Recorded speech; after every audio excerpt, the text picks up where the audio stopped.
제가 지난주에 저에 대해서 잠깐 설명을 드렸는데 오늘 또 처음 오신 분이 계실 수 있으니 저는 함께하는 교회에서 대전에 있는 함께하는 교회에서 재정과 소그룹을 담당하고 있는 이선학 목사라고 합니다. 만나서 반갑습니다. 예, 제가 지난주 이제 가까운 교회에 오는 그 마음가짐을 설명하면서 제일 귀한 옷을 다려서 입고 또 운동화를 사고 머리를 이렇게 잘랐다고. 근데 머리가 예약이 안 돼서 제가 바리깡으로 하다 보니까 삐죽삐죽하다라고 말씀을 드렸는데, 제가 오늘도 오면서 제가 이제 2주간 말씀을 나누는데요. 오늘도 오면서 어떤 옷을 입을까 하다가 제가 지난주에 입었던 옷을 또 입으면 저 사람은 저 옷밖에 없나? 라고 생각하실까봐 두 번째로 아끼는 옷을 입었습니다. 네, 청남방인데요. 또 오늘 특별히 대전에서 또 함께 하시는 그 집사님 가정이 있으세요. 최민정 집사님 가정인데 아마 대전에서 저를 많이 보셨을 거예요. 근데 제가 남방을 입는 일이 극히 드물거든요. 그래서 꼭 이 마음에 대한 진심을 알아주셨으면 감사하겠습니다. 저에 대한 소개는 이걸로 마치고요. 한 주간 잘 지내셨나요? 제가 혹시 지난 주일에 말씀을 나눈 내용에 대해서 혹시 기억이 나실까요? 감사합니다. 기억이 안 나야 또 얘기할 수 있으니까요. 지난주에 제가 마음이 청결한 자, 팔복 중에서도 마음이 청결한 자에 대해서 말씀을 나누었습니다. 정리를 하면 결국 마음이 청결한 자가 하나님을 보고 또 하나님을 만나는데, 그 청결한 자의 의미는 단순히 그런 외적인 청결이 아니라 우리가 예수님을 믿는 그 믿음으로 마음의 할례, 제가 마음의 할례를 계속 강조했었죠. 마음의 할례를 받고 또 성령님을 선물로 받아서 우리 마음 안에 있는 굳고 그리고 단단하고 그리고 꽉꽉 단단했던 그러한 마음들이 새살처럼 깨끗하게 또 부드러운 마음으로 바뀌어지는 것이라고 제가 지난주에 말씀을 드렸습니다. 기억나시죠? 네, 두 분 감사합니다. 오늘은 온유에 대해서, 온유한 자에 대해서 말씀을 나누어 보려고 합니다. 말씀을 나누기 전에 오늘 제가 기차에 타서 이제 이렇게 있는데요. 카톡이 하나가 띡 오는 거예요. 우리 써니 목사님께서 저에게 카톡을 보내주셨어요. 가까운 교회 불 내릴 준비 됐냐고. 그래서 제가 불이 안 내리면 여기 불이라도 태우고 가야겠다. 그렇게 마음을 먹으면서 올라왔습니다. 오늘은 온유한 자에 대해서 말씀을 나누어 보려고 합니다. 혹시 성도님들은 온유한 자에 대해서 어떻게 생각을 하십니까? 친절, 감사합니다. 온유한 자. 제가 지난주 청결의 사전적 의미에 이어서 온유한 자에 대해서 제가 사전적 의미를 한번 찾아보았습니다. 사전에는 온유란 성격, 태도 등이 온화하고 부드러운 사람을 일컫는 말이라고 이렇게 정의하고 있습니다. 우리가 사람을 대할 때 저 사람은 정말 온유한 사람이야. 저 사람은 정말 믿을만하고 온유한 사람이야. 간혹 성령의 9가지 열매를 등장시키기도 합니다. 예를 들면 저 사람은 성경의 9가지 열매 중에 온유의 열매가 있어. 이렇게 가령 이렇게 표현하기도 합니다. 혹시 주변에서 사람과의 관계 또 교제 속에서 온유한 자에 대한 그러한 경험을 하신 적이 있으십니까? 흔히 정말 화가 나는 일이 있음에도 불구하고 화를 내지 않고 가만히 그리고 침착하게 그러한 문제를 해결해 나가는 사람을 가리켜 온유하다라고 말하기도 하죠. 설교를 준비하면서 한 노래의 가사가 떠올랐습니다. 괴로워도 슬퍼도 나는 안 울어. 참고 참지 또 울긴 왜 울어. 그 이름은 바로 감사합니다. 캔디 좋아하시나요? 온유한 아버지 또 인자한 선생님, 늘 부드럽게 이야기해주고 또 대해주시는 분들을 가리켜 이렇게 온유하다라고 많이 표현을 합니다. 우리 또 가까운 교회에서도 제가 많은 멤버들을 알지 못하지만 우리 앞에 앉아 계신 우리 최원묵 집사님 너무나 온유하시죠? 너무나 온유합니다. 더욱더 감사한 것은 지난주에 제가 끝나고 혹시나도 밥도 못 먹고 갈까봐 오늘은 저에게 꼭 밥을 같이 먹자라고 지난주에 조용히 쓱 다가와서 말씀을 해주셨고 너무나 감사했습니다. 간혹 젊은 분들에게 온유에 대해서 물어봤을 때 그러한 제가 아까 말씀드린 사전적 의미보다는 또 조금 시대가 지나가긴 했는데요. 샤이니의 온유를 또 떠올릴 수도 있을 것 같고 조금 더 땡기면 나 혼자 산다에 나오는 온유를 생각할 수도 있을 것 같습니다. 그렇다면 과연 온유하다는 것은 무엇일까? 성경의 온유한 자에 대해서 뭐라고 기록하고 있을까요? 오늘 본문은 마태복음 5장 5절인데요. 예수님의 산상수훈, 지난주에 이어서 산상수훈의 기록입니다. 짧은데 우리 같이 한번 오늘 본문을 읽도록 하겠습니다. 시작.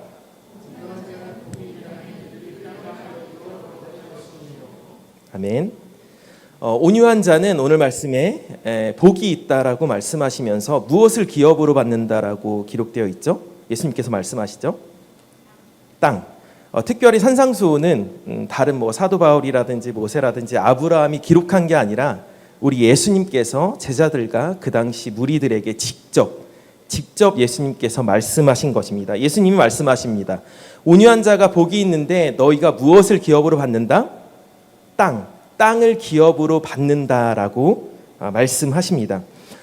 여기서 말하는 땅은 무엇을 가리킬까요? 그렇다면 땅.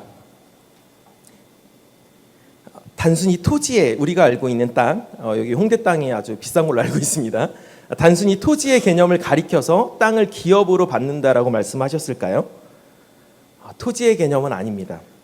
계시록의 21장에서도 나오는데 새하늘과 새 땅, 즉 우리가 최종적으로 거하여야 할 땅, 영원히 바라고 소망하는 그 땅이 어디죠?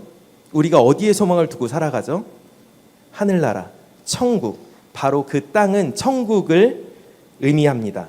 이 말을 다시 말하면 온유한 자가 천국을 기업으로 받는다는데, 그렇다면 그 천국을 기업으로 받는 그 온유한 자의 진정한 의미는 무엇일까?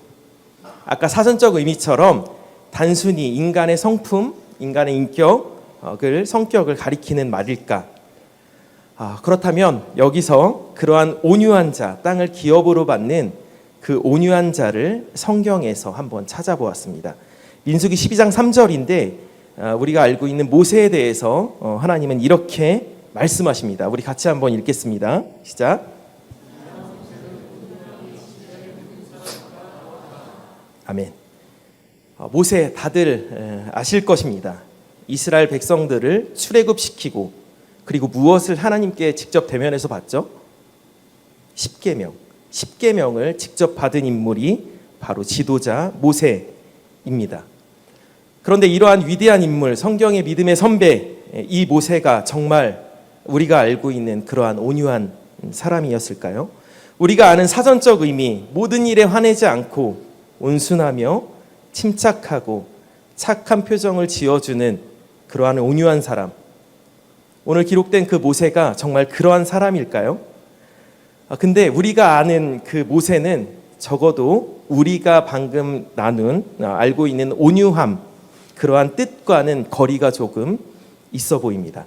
출애굽기 2장 11절에서 12절인데요. 좀 길 수도 있는데 우리 같이 한번 읽겠습니다. 시작.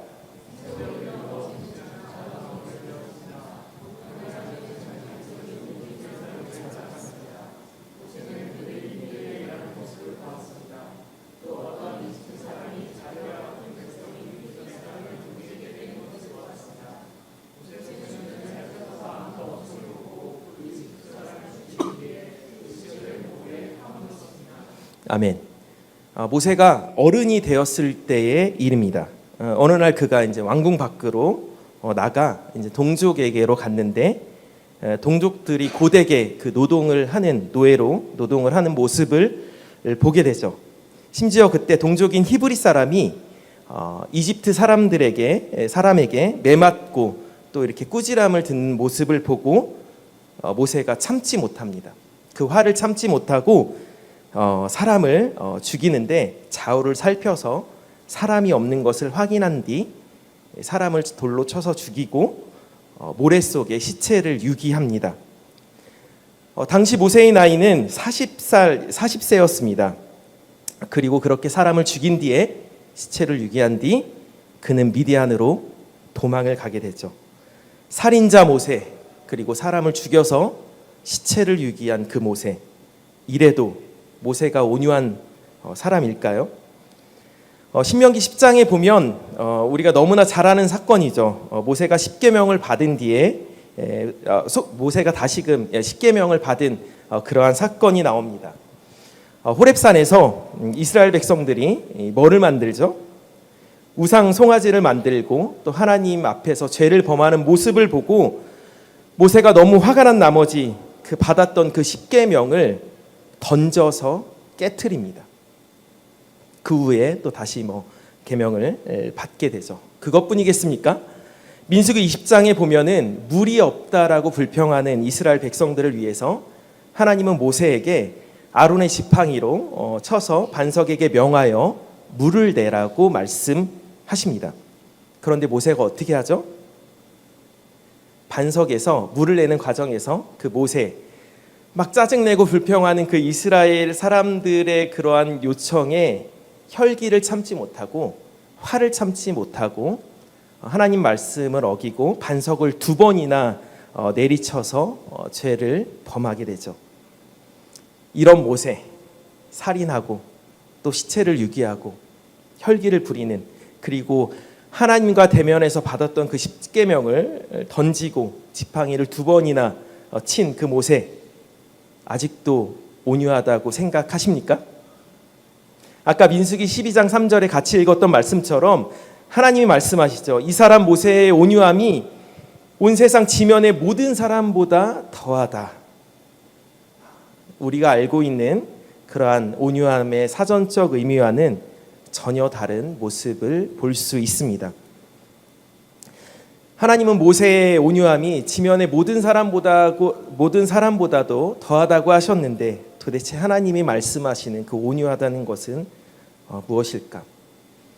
성경에서 다른 인물 한 사람을 더 찾아보겠습니다. 모세는 구약 시대의 인물이라면 신약으로 넘어와서 우리가 너무나 잘 아는 인물입니다. 사도 바울. 주님께서 전 세계에 복음이 전해지도록 사용하신 그 사도 바울. 사도 바울 글을 통해서 쓰여진 성경이 13권이나 있습니다. 근데 히브리서의 저자는 정확하지 않다고 하지만 학계에서는 아마 문체나 그런 걸로 봤을 때 바울이 썼을 확률이 높다라고 여기고 있는데, 그렇게 되면 14권을 쓴 바울입니다. 그렇다면 그 사도 바울도 정말 온유한 사람이었을까요? 예수님을 만나기 전에 기독교인들을 잡아다가 또 핍박하고 심지어 죽이기까지 합니다. 스데반이 돌로 맞는 그 장면에서 사도 바울이 그 현장에 있었죠. 100번 양보해서 그래, 예수님 만나기 전이니까 그래, 그럴 수 있어. 하지만 예수님을 만난 후로 바울은 어땠을까요? 바울은 사역 초기에 마가와 또 바나바와 전도 여행을 떠나게 됩니다.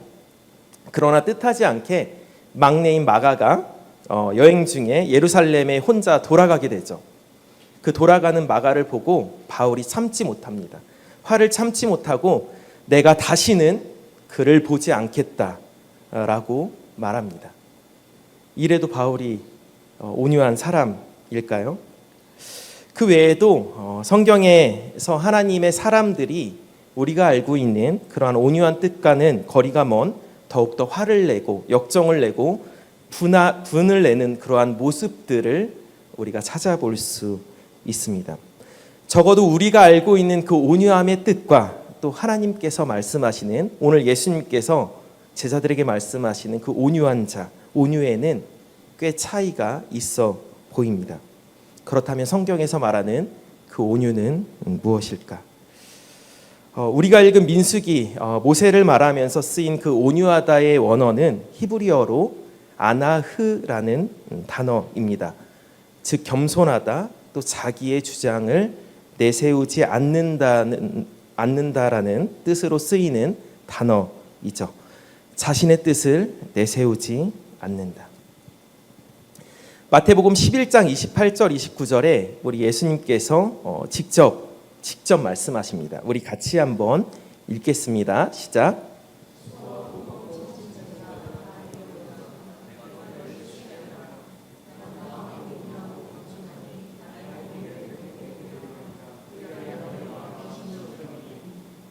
아멘.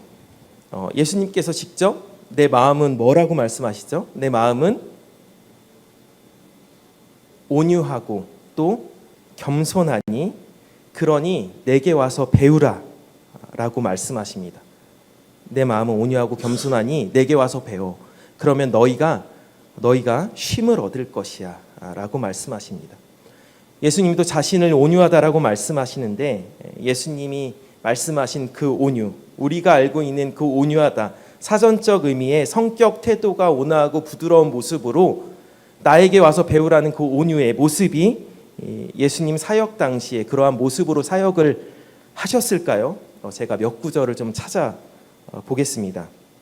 마태복음 23장 33절에 보면 이렇게 말씀하십니다. 우리 같이 한번 읽겠습니다. 시작.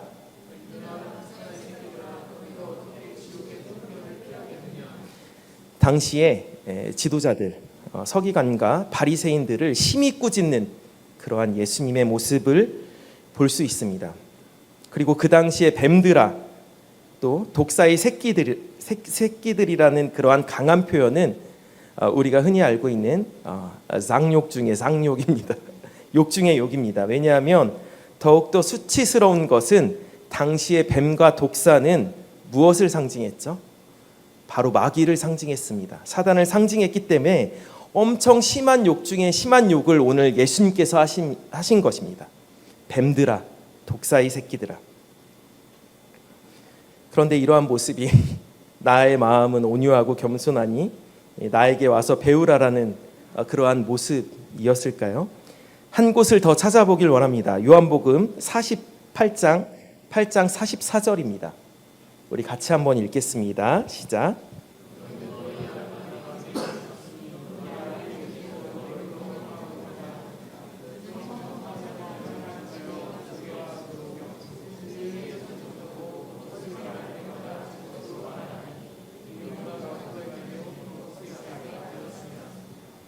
아멘.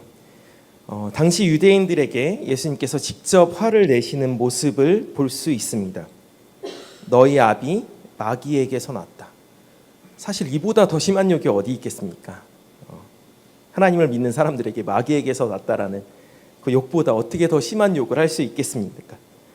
마지막으로 우리 예수님 사역 당시 중에 마지막 한 가지 더 에피소드를 한번 찾아보겠습니다. 요한복음 2장 13절에서 16절까지 있는데 우리가 너무나 잘 아는 구절입니다. 좀 길지만 같이 한번 읽겠습니다. 시작.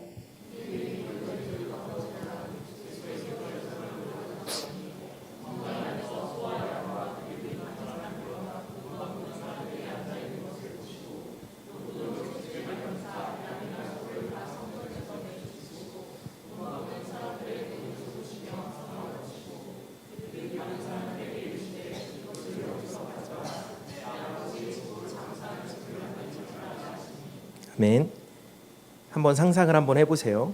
예수님께서 노끈을 만드시고 노끈으로 채찍을 만드시고 상을 엎으시고 돈을 쏟으시고 막 화를 내는 그 예수님, 그 당시의 예수님을 한번 상상을 한번 해보세요. 이래도 나의 마음은 온유하니 예수님이 온유하다고 생각하십니까? 만약 예를 들어서 이 자리에서 예배를 드리고 있는데 우리 아까 온유하다라고 제가 말씀드린 최원목 집사님과 심지어 자매님께서 갑자기 막 화를 내시는 거예요. 상을 엎으시고 의자를 막 발로 차고 막 한번 상상을 한번 해보세요. 이유야 있을 수 있겠지만 이유야 어찌됐건 그러한 행동들을 본다면 그 모습 속에서 우리가 생각하는 온유의 그러한 모습이 보일까요? 방금 예수님께서 행하신 그러한 모습들 우리 성도님들은 어떻게 생각하시나요? 그렇다면 아까 마태복음 11장에 말씀드린 것처럼 나는 마음이 온유하고 겸손하니 나의 멍에를 메고 내게 배우라. 그리하면 너희 마음이 쉼을 얻으리니 예수님의 온유하고 겸손한 그 마음은 무엇일까 생각을 하게 됩니다. 그 답, 온유함의 답을 저는 빌립보서 2장에서 찾아보려고 합니다. 빌립보서 2장 5절에서 8절까지인데 너무나 중요한 말씀입니다. 우리 같이 한번 읽겠습니다. 시작.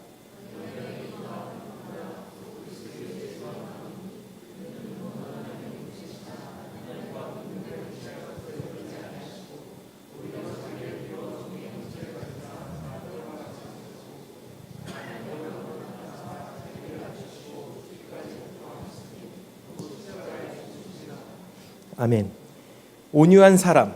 빌립보서 2장 8절 마지막 절에 8절에 보시면 자기를 낮추시고 죽기까지 뭐 하셨다라고 말씀하시죠? 복종하셨다라고 말씀하십니다. 그렇다면 여기서 예수님은 무엇을 복종하셨나요? 바로 하나님께서 이미 예언하신 그 말씀, 그 십자가에서의 죽음을 받아들이시고 순종하시는 그 예수님의 모습을 가리킵니다. 다시 한번 말씀드리겠습니다. 여기서의 복종은 이전에 예언하신 그 십자가 사건, 그 십자가의 죽음을 받아들이시고 그렇게 순종하시는 모습을 뜻합니다. 결국 온유한 마음, 즉 예수님의 마음은 우리가 알고 있는 성격이 착하고 화를 내지 않고 또 웃고 그냥 온화하고 그런 차원의 말이 아닙니다. 바로 오늘 8절의 말씀처럼 하나님 말씀 앞에 전적으로 순종하는 사람, 복종하는 사람, 순종을 넘어서 복종하는 사람이 바로 온유한 사람을 의미합니다. 주님 말씀 앞에 순종하는 사람, 복종하는 사람이 바로 온유한 자고 아까 말씀드린 땅을 기업으로 받는 천국을 기업으로 받는 그러한 복받은 사람을 의미하죠. 그렇게 주님의 말씀에 복종할 때 우리는 큰 복을 누리게 됩니다. 죽기까지 하나님 아버지 말씀에 순종하신 예수님, 나아가 복종하신 그 예수님. 그 복종의 끝을 우리 예수님은 십자가 사건을 통해 보이셨죠. 십자가 사건을 두고 우리 예수님께서 겟셋마네 동산에서 땀방울이 핏방울이 되도록 기도하십니다. 마태복음 26장 39절인데 제가 이건 보내드리지 않았습니다. 이거 너무나 잘 아시는 말씀일 텐데 제가 한번 읽어드리겠습니다. 예수님께서 기도하시는 그 장면. 조금 나아가사 얼굴을 땅에 대시고 엎드려 기도하여 이르시되 내 아버지여 만일 할만하시거든 이 잔을 내게서 지나가게 하옵소서. 그러나 나의 원대로 마시옵고 아버지의 뜻대로 되기를 원합니다. 그렇게 기도하시는 예수님. 온유한 사람, 성경에서 말하는 하나님께서 말씀하시는 온유한 자는 바로 이러한 예수님의 모습입니다. 하나님 말씀에 순종하는 사람이 바로 온유한 사람입니다. 그 말씀 대신 그 예수님을 받아들이고 그분의 말씀에 순종하고 복종하는 그러한 삶. 많은 사람들이 오늘 본문 팔복에 나오는 이 본문 말씀을 사람의 성격이나 태도 아니면 육적인 관점에서 접근합니다.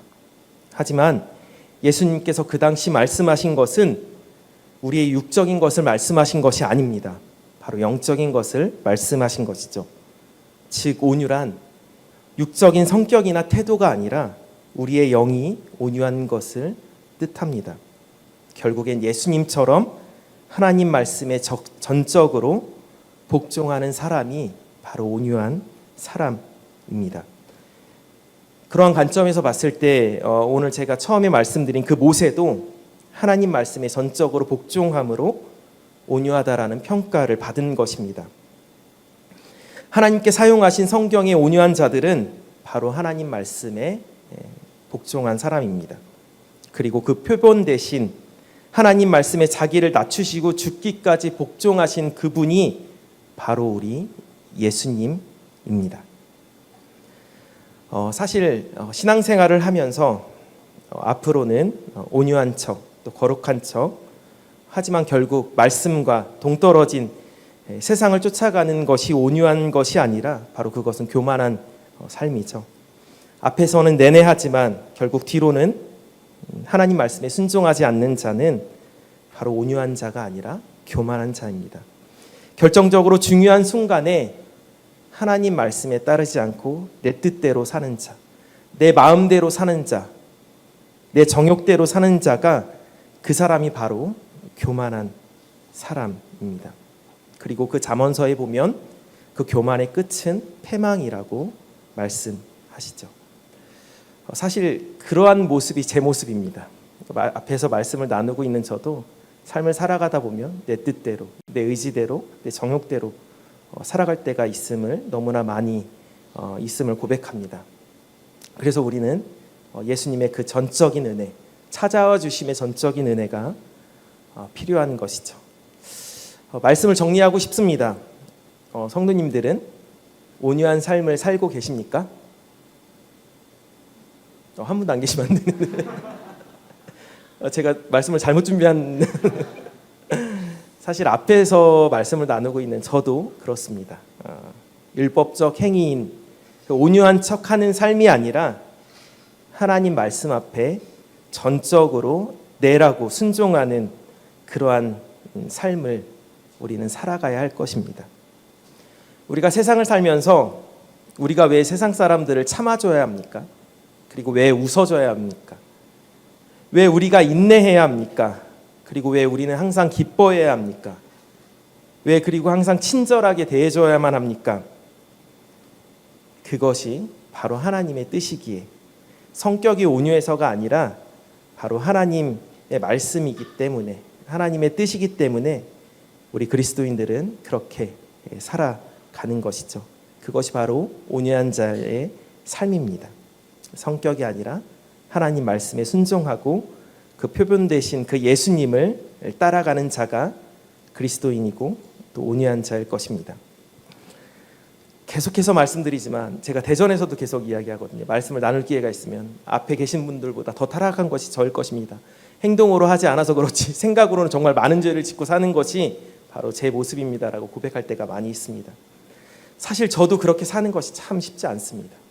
제가 지난주에 잠깐 나눴는데 아이들이 수영을 보내야겠는데 두 아이가 하니까 60만 원 거진 가까이 되더라고요. 그런 것들. 그런데 참 세상에 살면서 쉽지 내 뜻대로 또 하나님 뜻대로 하나님의 말씀대로 순종하며 사는 것이 참 쉽지만은 않은 것 같습니다. 그래서 하나님께서 우리에게 가족을 선물로 주셨고 또 우리 가까운 교회 공동체 우리 지체들을 선물로 주신 것이라고 생각합니다. 왜요?